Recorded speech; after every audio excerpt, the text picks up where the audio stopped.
जब हम मालिक को याद करते हैं, सुमरन करते हैं, भजन करते हैं, तो मालिक भी ऊपर से मृत्यु लोक के तरफ देखते हैं कि हमको इतने एक बारगी एक साथ मेरा सच्चा नाम, सच्चा रूप, सच्चा भजन कौन कर रहा है।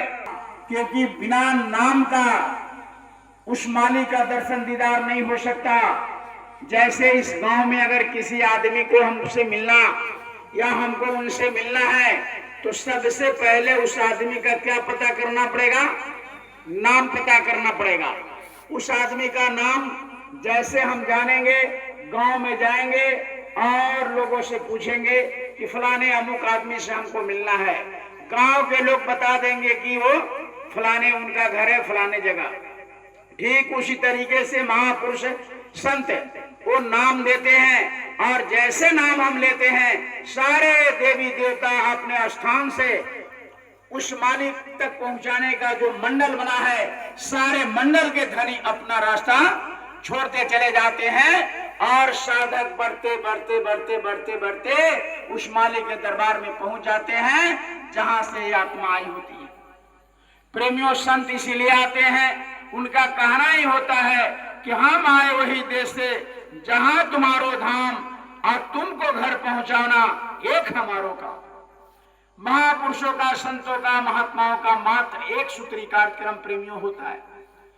इस आत्मा को जगा करके और उस मालिक तक पहुंचाने का काम करते हैं। चाहे उनको दुनिया वाला जितना कष्ट दे, चाहे दुनिया में जितना उनको तकलीफ हो, आग से, पानी से, बारिश, बीमारी से, कर्म से, कुकर्म से, सबको सहते रहते हैं, सबको झेलते रहते हैं। लेकिन इस आत्मा को उस परमात्मा तक पहुंचाने के लिए महात्मा बहुत मेहनत करते हैं। जिनका तस्वीर प्रेमियों सामने लगा है गुरु महाराज का। गुरु महाराज ने सन 52 से पूरे हिंदुस्तान में पानी को पानी नहीं, बरसात को बरसात नहीं, गर्मी को गर्मी नहीं, धूप को धूप नहीं, कुछ परवाह नहीं करते हुए प्रेमियों पूरे हिंदुस्तान में घूम घूम करके ये नाम का बख्शिश महापुरुषों ने, जैसे कबीर साहब से शुरू हुआ गुरु महाराज तक, आज तक प्रेमियों इतने बड़े मास लेवल पर इतने मात्रा में कोई संत किसी को नामदान नहीं दिए। गुरु महाराज ने इतना मेहनत किया प्रेमियों, हिंदुस्तान के कोई ऐसा जिला नहीं छोड़ा इन्होंने, हर जगह जा करके और नाम का बख्शिश इन्होंने किया।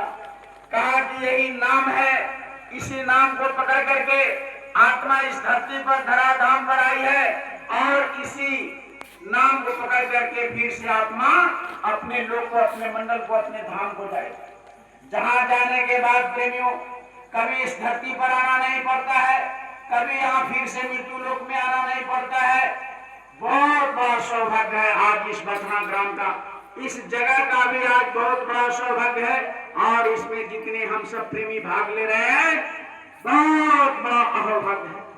क्योंकि कहा गया कि बिनु सत्संग विवेक न होई और राम कृपा बिनु सुलभ न सोई। बिना भगवान के, बिना परमात्मा के, बिना ईश्वर के दया का यह माहौल पैदा नहीं हो सकता।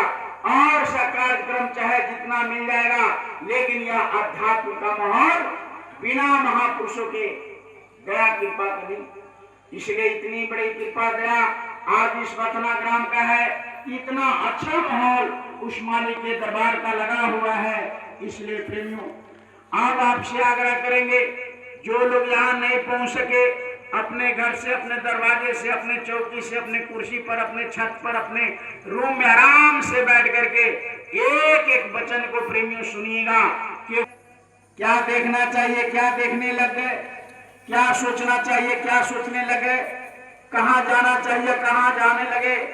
प्रेमियों सब रास्ता भटक गए। जब ऐसा माहौल हो जाता है, जब इस तरह का माहौल इस मृत्यु लोक में जब होता है, तब वह हमारे किसी न किसी दूत को भेजते हैं और वह आकर के फिर से जलवा लगाते हैं, फिर से उस मालिक का संदेश जारी करते हैं और फिर से इंसान को इंसान बनाने का काम करते हैं। उसी क्रम में हमारे धरती पर ये मृत्यु लोक में बहुत सारे महापुरुष आए। मेरा भाई पल्लू साहब, भिका साहब, दरिया साहब, कबीर साहब, बहुत तमाम संत महापुरुष आए। उसी क्रम में प्रेमियों गुरु महाराज आए और गुरु महाराज ने तो जलवा लगा दिया। इतना नामदान आज का कोई समय नहीं। और भागे कि हम लोग को मौका मिल रहा है उस मालिक को, तो कहा गया कि जैसे हम अकेले साधन भजन करते हैं उससे 25 गुना ज्यादा लाभ जब सामूहिक रूप से भजन ध्यान करते हैं तो होता है। हमारे गुरु महाराज जी का तस्वीर आपके सामने है। गुरु महाराज ने कहा कि गांव गांव में जहां जहां सत्संगी भाई है वहां भजनानंदी टोली चलाओ, बैठ करके उस मालिक को याद करो, क्योंकि उसी आस्थान से सत्युग का आगमन होगा। हिंदुस्तान में गुरु महाराज ने जगह जगह भजनानंदी टोली कहा, आदेश दिया कि जिस गांव में एक भी प्रेमी है वहां भी साधना करो, क्योंकि सतयुग का क्या कहना है, सतयुग जोगी सब विज्ञानी करे हरि ध्यान करे ही भोग प्राणी। सतयुग में सारा लोग यानी साधक बन जाएंगे, भजनानंदी बन जाएंगे। तो गुरु महाराज ने इसका बहुत मेहनत करके इसका ट्रेनिंग, इसका केंद्र जगह जगह इतवार के रूप में, गुरुवार के रूप में गुरु महाराज ने कहा कि साप्ताहिक ध्यान भजन चलाते रहो, जगह जगह भजन ध्यान करते रहो, और धीरे धीरे धीरे धीरे जब समय आएगा तो सब जैसे समय आएगा परिवर्तन हो जाएगा। इसलिए प्रेमियों हम लोग को ये मालिक का वचन पकड़ करके रखना है कि गुरु महाराज ने कहा कि भजनानंदी टोली बराबर उसमें हाजिर नाजिर रहो, हमेशा अपनी उपस्थिति दर्ज करते रहो। चाहे इतवार का सत्संग हो, चाहे गुरुवार का सत्संग हो, चाहे पूर्णिमा का सत्संग हो, हर जगह अपने इस शरीर को दाखिल करो, उपस्थिति करो, क्योंकि कहा गया कि तन स्थिर मन स्थिर सूरत निरत स्थिर होए। जब तक शरीर स्थिर नहीं रहेगा मन स्थिर नहीं होगा। मन एक शरीर का ड्राइवर है, जब तक मन को हम अपने साथ लेकर नहीं, न सुमरन में काम आएगा, न ध्यान में काम आएगा, न भजन में आएगा। जब मन साथ देने लगेगा तो सुमरन भी बनने लगेगा, ध्यान भी बनने लगेगा और भजन भी होगा। जब तक मन साथ नहीं देगा कि न सुमरन न ध्यान न भजन कुछ नहीं। तो इसके लिए कहा गया कि तन स्थिर। सबसे पहला पढ़ाई ये विद्यालय का, ये अध्यात्म का विद्यालय का, ये जो सत्संग का जो पाठशाला है, इसमें पहला विद्या, पहला जैसे बच्चे को पहले क अक्षर सिखाते ना, तो उसी तरह पहला इसका विद्या क्या है, तन स्थिर। जब तक शरीर हिलता डुलता रहेगा प्रेमियों, भजन सुमरन ध्यान कभी नहीं बन सकता। चाहे 50 साल का मनदानी हो, चाहे 60 साल का मनदानी हो, सबसे पहले तन स्थिर। जैसे तन स्थिर होगा मन स्थिर हो जाएगा, मन स्थिर होगा सूरत निरत स्थिर हो जाएगा। जैसे प्रेमियों आप बाल्टी में पानी रख दीजिए, पानी में एक ढेला मार दीजिए तो पानी हिलने लगेगा। अब आप अपना चेहरा उसमें देखिए तो चेहरा साफ साफ नहीं दिखेगा। इनार में, कुएं में अपने चेहरा को देखिए, साफ साफ आपका चेहरा दिखेगा। लेकिन उसमें ढेला मार दीजिए, पानी ऐसे हिल गया, तरंग हो गया,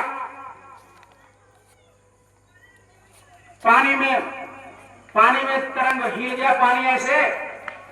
अब आप अपने चेहरे को देखेंगे प्रेमियों तो आप चेहरा नहीं, स्पष्ट आपका चेहरा नहीं दिखेगा। ठीक उसी तरीके से जब तक शरीर हिलता डुलता रहेगा, मन हिलता डुलता रहेगा प्रेमियों, और जब शरीर स्थिर नहीं रहेगा, मन स्थिर नहीं रहेगा, तो सूरत निरत स्थिर नहीं होगा।